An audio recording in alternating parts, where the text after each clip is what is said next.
desastre. Bueno, esto es anecdótico, vamos a lo que... Para que se diviertan un rato del otro lado y Esto no es- conozcan las boludeces Claro. de decirlo siempre. Esto es una intimidad, una intimidad. Vamos a lo que verdaderamente importa, que es la columna. Les voy a hacer... Perdón, Sí. me quedé con una idea. ¿Hay un sastre ahí atrás? No, porque digo, como esa presentación, ¿hay un sastre ahí atrás? Hay un sastre. ¿O un desastre? Hay un sastre, sí. Hay algo de eso. Bueno, desde que Javier Milei es, horrible decirlo, presidente electo de la Argentina, comenzaron a aparecer un montón de declaraciones, ya no insinuaciones, sino más bien confirmadas, vinculadas a la modificación y a la derogación de distintas leyes, ¿sí? En torno a estas propuestas y otras propuestas que, como dije al principio, no me voy a meter en el tema, todos estamos vivenciando un clima de incertidumbre que es total y habita en muchos argentinos una gran pregunta, que parece seguir en otro cuando armaba esta columna, sobre qué tan real es que las pueda llevar adelante, ¿no? Que las pueda verdaderamente implementar en el marco legal y en la democracia que vivimos hoy. Son 4, vamos a hablar de la reforma laboral, de la eliminación de los sindicatos, de la ley de alquileres, de la ley de interrupción voluntaria del embarazo y de los vouchers educativos, ¿sí? Con todo viniste negra. Con todo, y les propongo abrir, si quieren, un espacio de preguntas hacia el final de esta columna. Pueden interactuar a través de las redes sociales o bien se los propongo también a ustedes aquí en esta mesa, por si hay algo que les gustaría saber y tengo quizás la virtud de poder responderles. Primero, ¿puede Milei hacer una reforma laboral? ¿Puede o no puede? ¿Qué opina acá la mesa? No creo que sea algo que lo pueda decidir solo. Ok. Entonces, bueno, teniendo senadores y diputados que también van a opinar sobre esto, no creo que para nada podría ser nada solo. Contéstanos, negra, por favor, eso que estoy preocupada. Yo pienso eso. Igual no hay nadie que pueda hacer cosas solos. Me gusta eso, ¿no? Por el Lo lazo, tomo. por el lazo y lo que implica el lazo con otro. Pero más allá de eso, yo me pregunto, A ver. ¿qué alcance tienen los DNU? Ay, vamos a hablar de eso. ¿Tiene alguna posibilidad de reforma a partir de una imposición, digamos? No ya por una cuestión democrática y expuesta en el Congreso, sino como algo del orden de la imposición, ¿no? Que justamente es alguien bastante impuesto. Sí, vamos a hablar de eso, vamos a hablar un poco de cómo es este proceso de modificación y de sanción de las leyes, cuáles son las facultades que tiene el Poder Legislativo y el Poder Ejecutivo, a través de qué recursos, ¿no? Todo esto es constitucional, así que vamos a hablar también de todos esos procedimientos que son jurídicos, porque, bueno, ese es un poco el marco que tenemos hoy para agarrarnos y para decir, bueno, sí se puede o no se puede, y es todo falopa. Claro. Falopa que fue comprada. Diga. A mí me encantaría que no pueda, por un motivo tan hermoso como que la gente se levante y luche por sus derechos. Ok. Es más un deseo que una respuesta. Bueno, Belu está en lo cierto. La realidad es que para impulsar una reforma laboral, Milei debería tener mayoría en el Congreso, es decir, tanto en Cámara Baja como en Cámara Alta, y la realidad es que esto, por suerte, no es así. Y que lo hagan en cámara lenta, así deja a las calles salir también. Bien, en Cámara de Diputados, Milei va a tener 38 diputados contra 105 votos orgánicos de Unión por la Patria. Son muy pocos. En Cámara de Senadores, Unión por la Patria tiene 36 senadores contra 7 de la Libertad Avanza, ¿sí? Entonces, ante esta ineficiencia que tiene en materia de poder legislativo o en el Congreso, Milei, ¿qué hizo? Muy pillo, planteó la iniciativa popular, ¿sí? ¿Qué es la iniciativa popular? Un mecanismo de democracia directa, no indirecta a través del voto, mediante el cual los mismos ciudadanos pueden presentar propuestas y proyectos de ley, ¿sí? Sin ser representantes del Congreso, sin tener un cargo o sin estar adheridos a un partido político.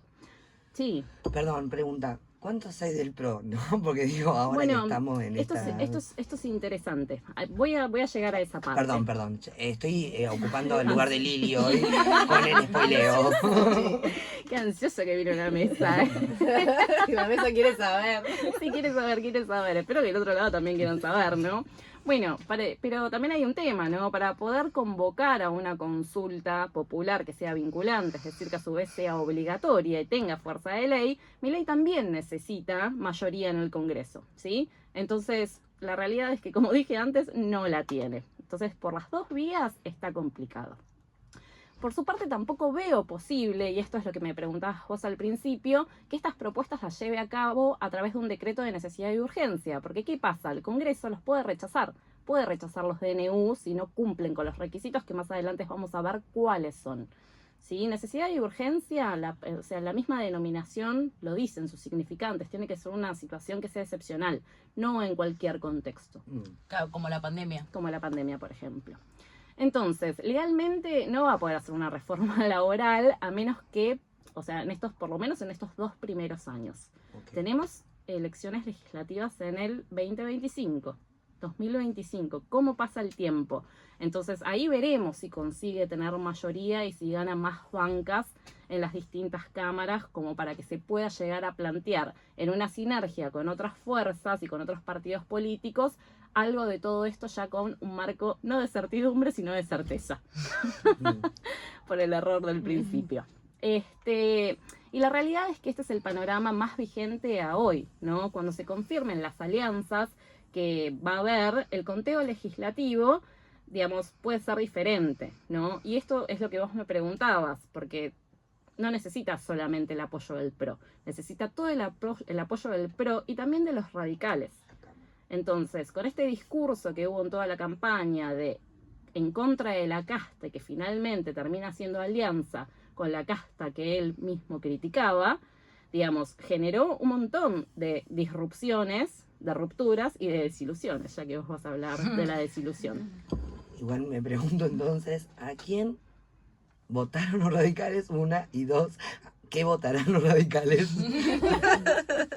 Bueno, pero digamos, esto es una expresión máxima de la democracia también. Es la esencia de los frenos y de los contrapesos que funcionan en el Congreso. Total. Y que la realidad, te guste o no te guste, ganaron por mayoría. Claro. Entonces nosotros deberemos de pensar, digo, nosotros como peronistas o como espacio que nos representa, cuáles fueron las cosas que no hicimos bien, Total. donde sí tenemos lugares para dar peleas, ¿no? Y desde un lugar de mayor humildad, entender que evidentemente es una fuerza que los últimos años no representó y que por eso también perdimos. Asumir la derrota. Completamente de acuerdo. Creo que tiene mucho que ver con el tema de la desilusión, porque hay algo del orden de la creencia también, en ciertos movimientos, digamos. Sí. Por ejemplo, esta fuerza, una de las cuestiones por la cual la libertad avanzó, es que, por ejemplo, había una certeza en juego, digamos, no una creencia. Es más, creían que no iba a ser lo que decía que iba a ser.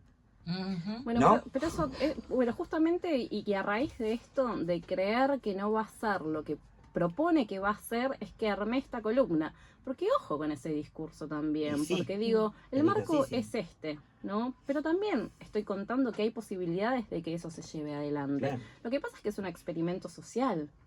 Es un experimento que en Argentina, si bien hay algo, viste, de este regreso a los 90 y este regreso a la convertibilidad y este regreso a un plan que ya fue ejecutado en nuestra historia, hay cosas que también son novedosas, ¿sí? O sea, hay discursos de odio y discursos negacionistas que estuvieron muy presentes durante toda la campaña, que, digo, hoy se empiezan a materializar en esto que ya, viste, son declaraciones que tienen mucha fuerza y mucha posibilidad, ¿no? Así que, bueno, segundo tema. A ver, ¿es posible una reforma laboral que proponga la eliminación de los sindicatos? ¿Qué opina la mesa? ¿Quién se anima? Misma respuesta que la primera. Y el voto que adhiere, ¿viste? Se está tomando examen. Estamos Acá todas como que la no compañera estudiamos. de las 62 organizaciones. Bueno, esto, digamos, se sabe y se habló muchísimo. A menos que haga una reforma constitucional, también lo veo totalmente imposible.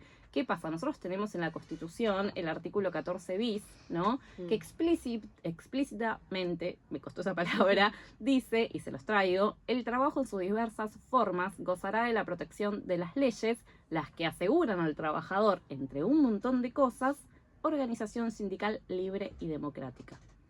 Entonces, debería de proponer una reforma constitucional para poder, a través de una reforma laboral, a su vez, eliminar los sindicatos. Ujú. Cosas, viste, que hay que desmistificar, ¿no? Como que no es tan fácil.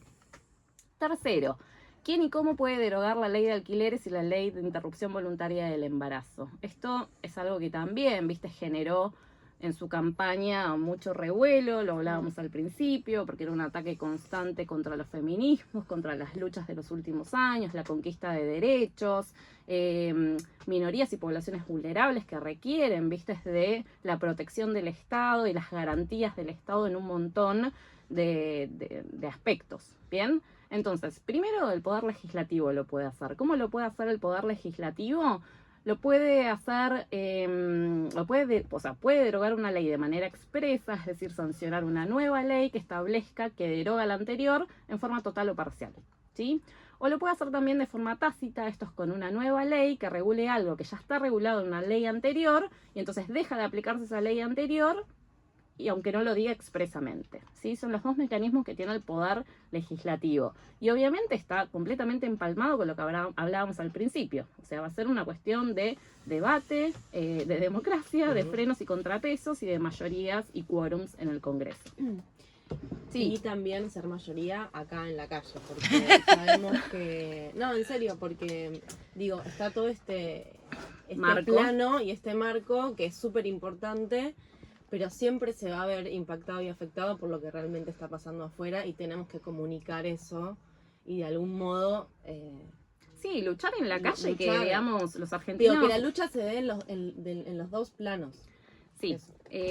la lucha en las calles, la militancia y las micromilitancias y los espacios de debate. Sí, o sea, es muy importante generar conocimiento, tener información y cuando llega el momento, viste, salir y pelear por esas conquistas. Bueno, Poder Ejecutivo, el presidente puede derogar, esto es lo que vos me preguntabas, a través de un decreto de necesidad y urgencia. Esto se usa en circunstancias que son excepcionales, que, digamos, impiden de alguna manera seguir con este procedimiento, este cauce normal del proceso de modificación y de sanción de leyes, ¿sí? Que es el que establece la Constitución Nacional Argentina. Pero ojo, hay límites, ¿sí? O sea, un decreto de necesidad y urgencia no puede tratar temas que sean de materia penal, de índole tributaria, electoral y partidos políticos, ¿sí? Entonces, es muy importante esta información o estos límites, porque no podría derogar la ley de interrupción voluntaria del embarazo, aunque sí podría derogar la ley de alquileres. Entonces, ahí es muy importante también lo que dice Cami. Ujú. Bien, sí. Además, los dichos populares llevan gran sabiduría, ¿no? Digo, echa la ley, echa la trampa.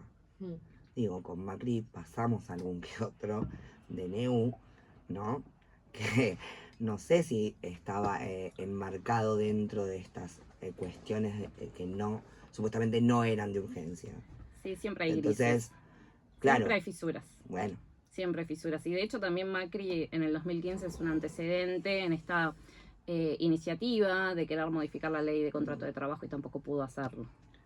Ahí operaron los frenos. Exacto. Los Por frenos. eso del volvemos Congreso. a la calle y la importancia de la calle.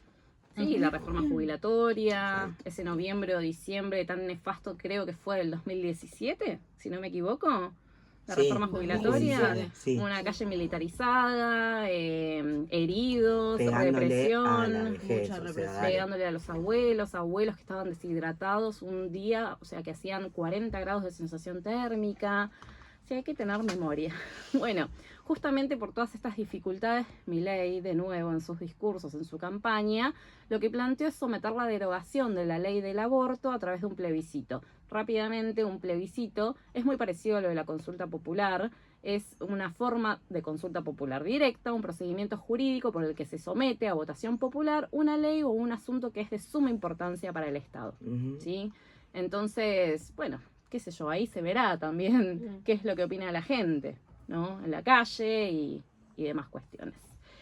Cuarto y último tema, vouchers educativos. ¿Es posible implementarlos? Bueno, el sistema de vouchers educativos rápidamente se basa en que los fondos de educación del Estado no van a la oferta educativa, sino a cubrir salarios, o sea, es decir, cubrir salarios, edificios, becas, etcétera, sino a la demanda. Entonces esto quiere decir que cada familia va a recibir un voucher, lo que equivale a dinero para escolarización, y elegir libremente, entre comillas, las escuelas donde se educarían los niños, los adolescentes o la persona adulta que lo pide para estudiar en una universidad. Acá la respuesta es que Milei, ningún presidente argentino, puede implementar un sistema de vouchers por algo que, digamos, es la columna vertebral de todas estas propuestas, que es lo que establece la Constitución Nacional, y que la educación depende de cada una de las provincias y no del gobierno nacional. Sí, digo bien, no del gobierno nacional. Entonces, instalar un sistema de libre elección de escuelas, para hacerlo, debería de modificar el artículo 5 de la Constitución Nacional y a su vez nacionalizar la educación y cambiar el esquema de coparticipación federal de impuestos. Entonces ahí también ojo, porque dentro de su plan está esta cuestión progresiva, ¿no? De ir por una cosa para después alcanzar la otra.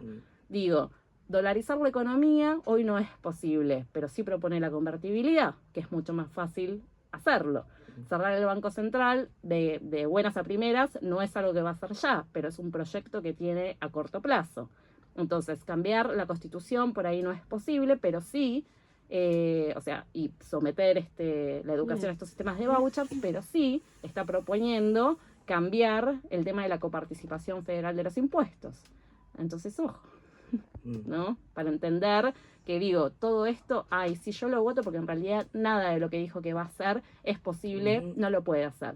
No sé si no lo puede hacer. Bueno. Clarísimo, clarísimo. Nada, me pregunto un poco en función de lo que hablábamos la otra vez con la cuestión de la columna a raíz de Milei, digamos, ¿no? De esta identificación a este tipo de discurso y demás.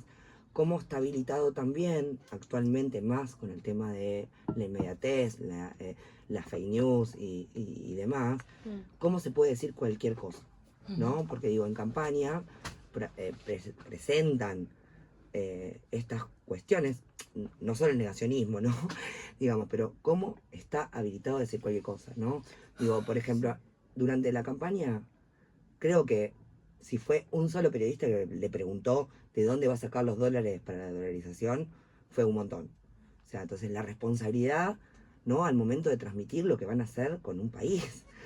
Como, ¿por qué pueden decir cualquier cosa sin tener ningún tipo de marco de regulación? ¿Por qué se puede decir cualquier cosa? Estas explicaciones a la sociedad no se las dan. No. Entonces, hay un discurso, se dice cualquier cosa de que supuestamente van a hacer y eso genera, digamos, toda una cuestión con el odio y demás que podemos charlar un montón, pero digo, algo de esto que no está regulado. ¿Cómo es posible que se pueda decir cualquier cosa? ¿No? Digo, lo vimos con el negacionismo, lo vimos con las propuestas que plantearon económicas. Exacto.